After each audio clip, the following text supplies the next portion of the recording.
Magandang araw sa ating lahat. Ngayon, ang pag-uusapan naman natin ay tungkol sa tatlong piyesang ito. Ang tatlong piyesang ito ay madalas nakikita natin sa mga ref at aircon na non-inverter. Itong tatlong piyesa na to, pwede nating sabihin na klase sila ng switch. At pag sinabi nating switch, ang kadalasang naiisip natin agad ay ang switch ng ilaw na merong on at off. At para mas madali nating maintindihan kung paano gumagana itong tatlong piyesa na to at kung paano sila nakakonekta sa unit, ipapaliwanag muna natin itong switch ng ilaw at ikukumpara natin sila kung paano gamitin ito. Para sa video natin ngayon, nag-ready ako ng fan motor na pinapagana ng 220 to 240 volts AC at ng ating breaker para maging ating source ng supply. Kung mapapansin natin, yung line 1 ng ating fan motor at line 1 ng ating breaker o yung ating source ay connected. At yung ating line 2 ng source at line 2 ng ating fan motor ay hindi pa connected. Ibig sabihin, yung isang linya natin ay nakakabit na at yung ating switch dito natin sila idudugtong sa magkabilaang terminal ng ating switch.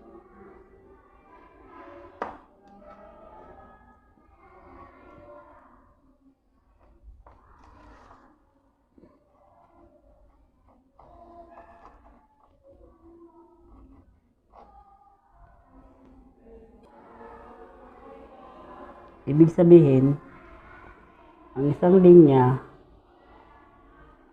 ay dadaan sa ating switch papunta sa ating load.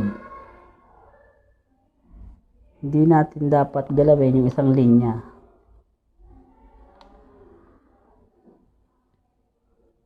Bali, i-testing na natin yung ating unit.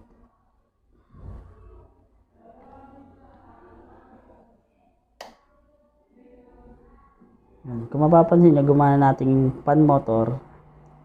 Ibig sabihin, dahil may switch na siya, pwede natin kontrolin yung on at off niya.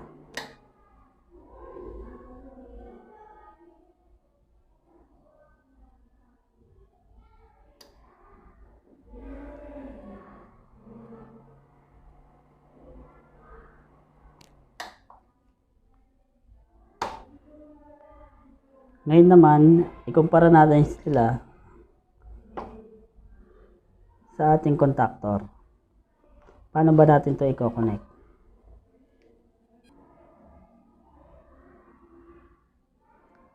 Bago natin i-connect yung ating contactor sa ating fan motor, alamin muna natin kung ano yung mga parts o ano bang meron sa ating contactor.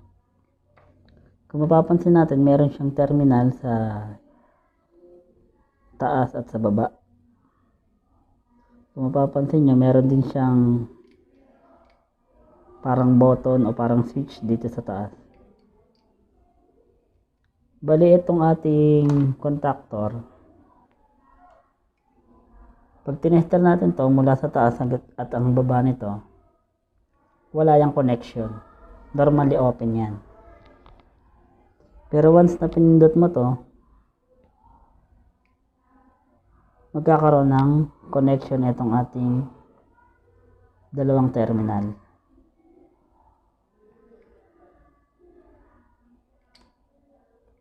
At kung mapapansin nyo naman din, meron din siyang coil sa may ilalim at meron ding terminal. Bali, itong terminal nito, kapag sinupply natin ng line 1 dito at isa pang line dito, itong button sa gitna ay kusang mapipindot at magkakaroon ng connection itong ating terminal na nasa taas at nasa ibaba. Bali, ang kailangan natin supply ay 220 or 240. Meron yung spec na may kita dito sa gilid niya.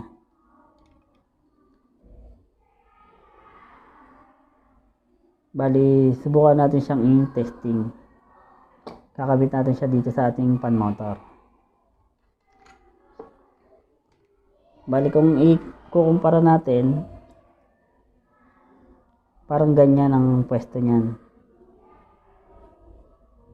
Bali itong dalawang line, yung dalawang terminal natin sa left at right side, yan yung dapat na mag-connect.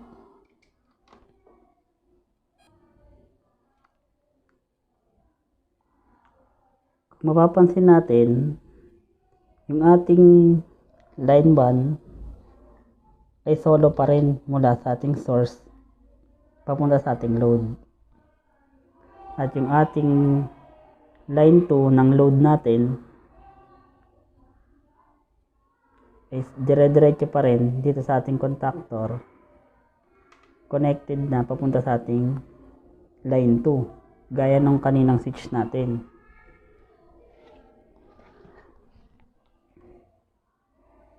Pero ito kasi, ang contactor, hindi natin to manually pipindutin. Ang magko-control diyan, itong coil na nasa gilid niya. Kailangan din nating masupply niya ng line 1, line 2.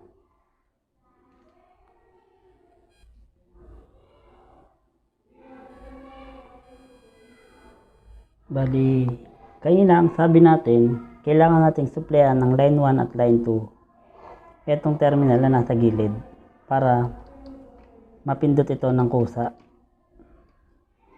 at magkaroon ng connection itong line natin papunta dito sa ating load. Kung mapapansin nyo, nag-connect ako ng isang line mula dito sa ating source papunta dito sa kabilang side ng ating contactor. Sabihin, kung isang line na dito, dapat sa kabilang side magkaroon din. Kaya nag-connect ako ng isang line, pinadalan ko sa switch, at kinonnect ko dito sa ating isa pang linya para magkaroon siya ng line 1, line 2 at makakontrol natin siya sa switch. Bali, mamaya ipapaliwanag ko kung bakit at para saan yung ganitong klase ng line sa ating aircon. Dahil ito kadalasan may kita natin sa ating mga condensing unit na mga non-inverter na aircon.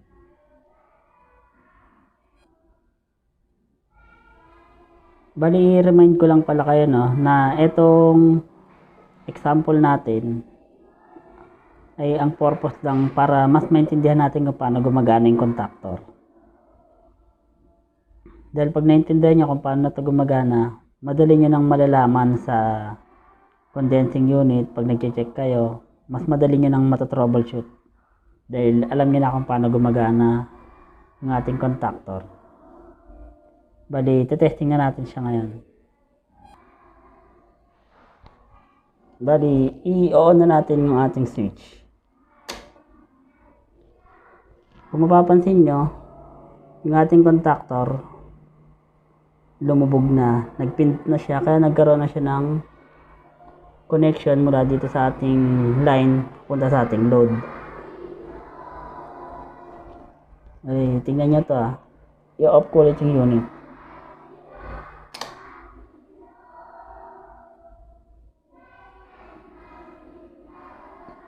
At pag in-on ulit natin,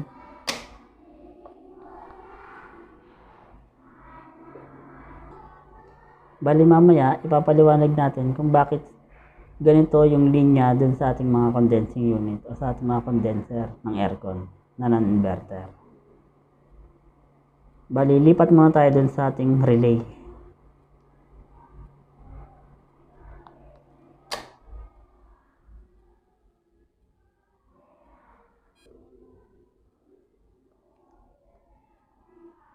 Bali, ngayon naman ang i-testing natin ay itong relay. Kung papansin nyo, gaya pa rin ng kanina, yung isang line ng ating source at isang line ng ating fan motor ay dito pa rin nag-connect. Dito pa rin sila nagtagpo sa ating relay. Gaya din sa ating switch ng ilaw at gaya rin sa ating contactor. At yung isang linya natin, solo pa rin siya. Bali, mamaya pagkatapos natin mag-testing, ipapaliwanag natin yung pinaka-connection nito gamit naman yung ating diagram. At ipapaliwanag din natin itong power supply na i-connect natin at kung bakit may switch pa rin tayo. Bali, iti-testing na natin ngayon yung ating connection, itong ating unit. Kung mapapansin nyo, gumana na yung ating fan motor. At ito ang ating pinaka-control, yung ating switch. Testingin ulit natin.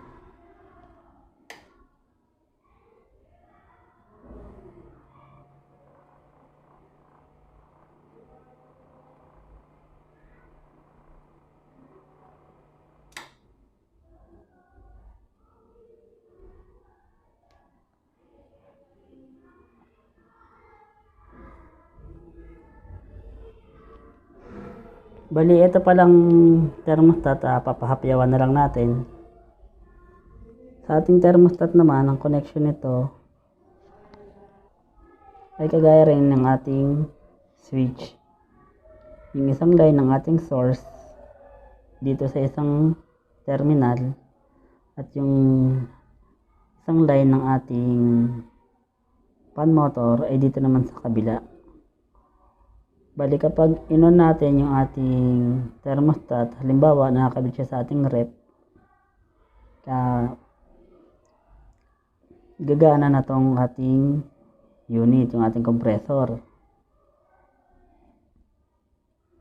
Ngayon, pag na-reach niya na yung ating temperature setting, lamig na i-setting natin, kusa naman siyang mag-o-off.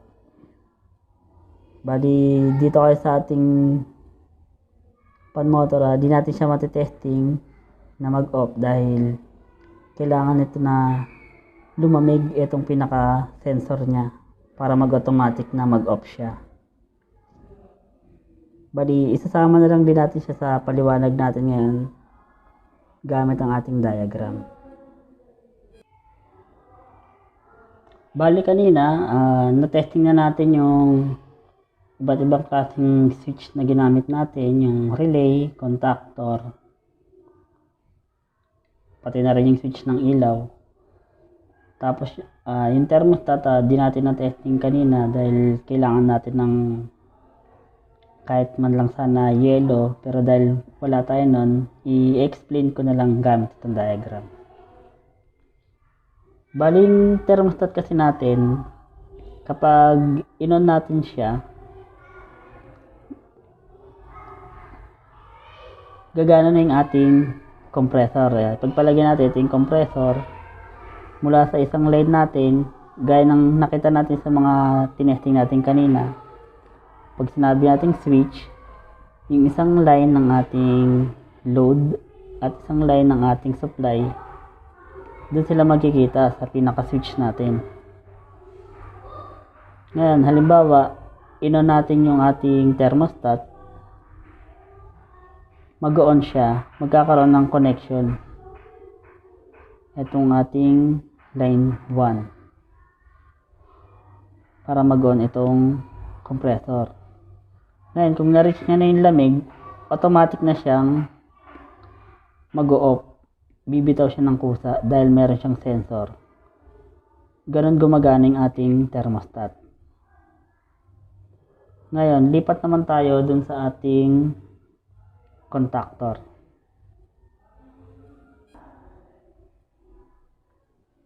Ngayon, dito naman tayo sa ating contactor.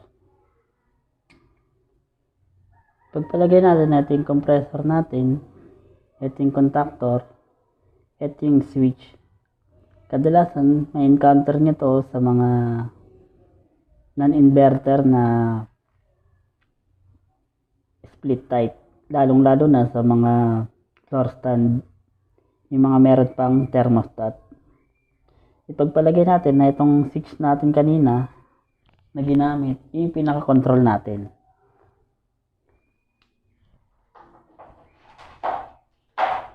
Pagpalagay natin yan yung pinaka-control ng ating aircon o yung pinaka-thermostat natin, or pwede ring electronic control, temperature. Ito yung ating contactor. Ganyan siya nakakabit. Ibig sabihin, itong coil natin sa magkabilang gilid, ito yan. Mapapansin nyo, mula sa ating source, yung isang coil,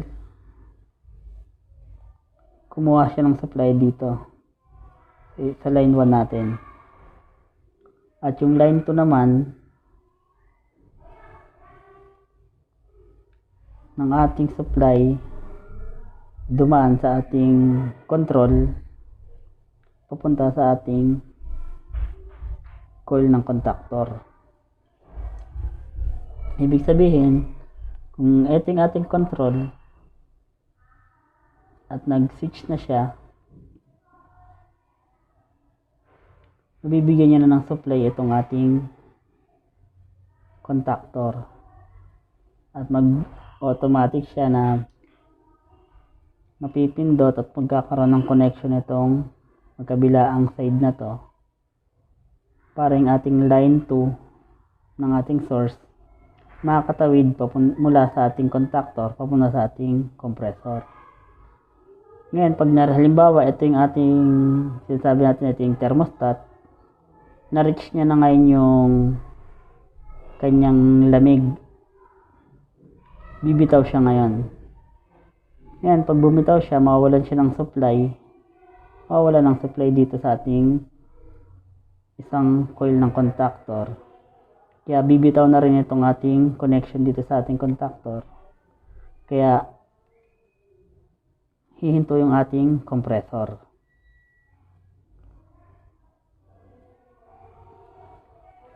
At may dagdag ko lang na isa sa mga dahilan kung bakit ginagamit yung contactor sa halip na diretsong switch na lang, yun ay dahil para maproteksyonan yung ating control o yung ating switch. Kasi halimbawa, ang compressor natin ay may amperahe na pagpalagay lang natin na meron siyang 20 ampere. At itong ating control mababa lang naman kadalasan ng amperahe niyan, lalo dun sa mga wall mounted, at kadalasan din naman electronic din yung ginagamit nila. Kaya para ma-protection nito, gumagamit sila ng contactor para magsilbing switch din niya, at ang kokontrolin na lang ng ating thermostat or temperature control ay yung command ng ating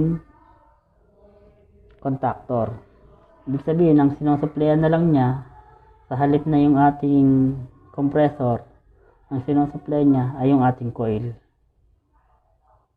Kaya hindi magiging ganun kabigat para sa ating switch kahit dumaan sa kanya yung source, dahil ang sinusupplyan lang niya ay coil lang ng contactor, hindi yung mismong ating compressor.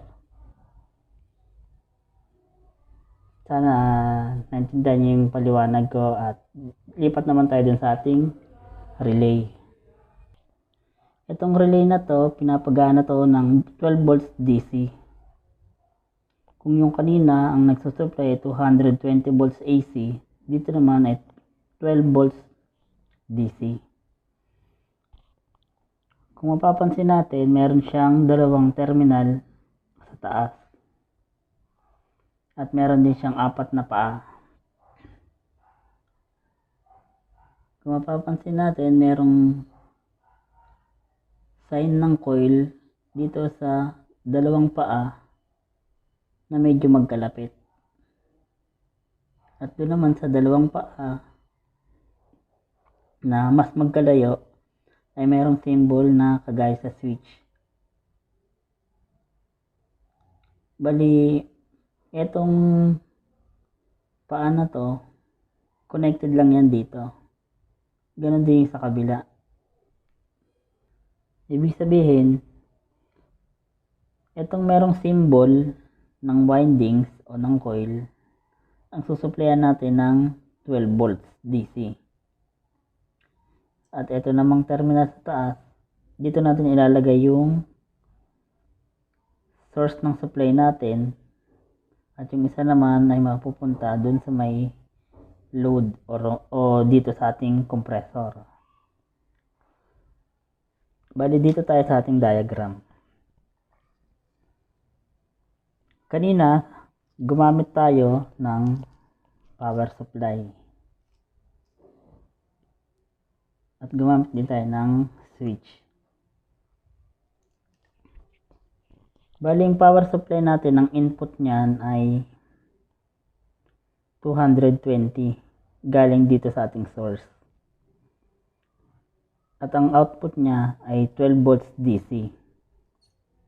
Bali, ito palang switch natin, sa mga naging example natin, ipagpalagay natin na ating pinaka-control. Bali, ito yung magko-command kung dapat nang mag-on or mag-off yung ating unit or yung ating compressor.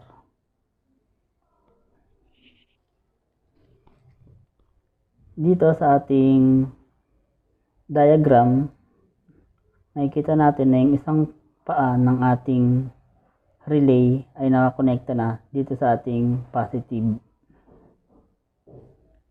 At yung ating negative naman ay nakakonect dun sa ating control or sa switch natin. Kapag in-on natin siya, nagkakaroon siya ng contact dito at nagkakaroon ng supply dito na 12 volts. Yun yung magti-trigger dito sa ating relay para magkaroon ng connection. Para yung ating source ng supply na 220 makakatawid papunta dito sa ating compressor. Ito ang example ng electronic board ng window type. Dito din natin madalas makikita yung sinasabi kong relay. Magkaiba lang sila ng size pero parehas lang sila ng function. Bali, dito kasi sa mga gantong electronic board, yung relay natin at yung pinaka-control at yung power supply ay magkakasama na yan dito. Ibig sabihin, yung power supply niya na 12 volts, yun na yung nakapaloob dito sa board, at yung control magko-command dito sa ating relay para mag-switch siya kapag halimbawang na-setting na natin yung temperature o di kaya na-reach niya na yung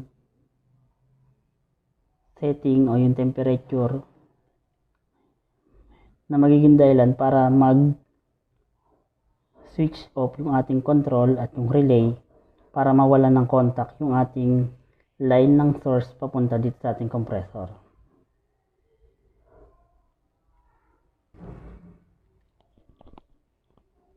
Bali, hanggang doon na lang po ang aking may share sa inyo. At sana may nakuha kayo kahit konting idea sa akin. Maraming salamat po.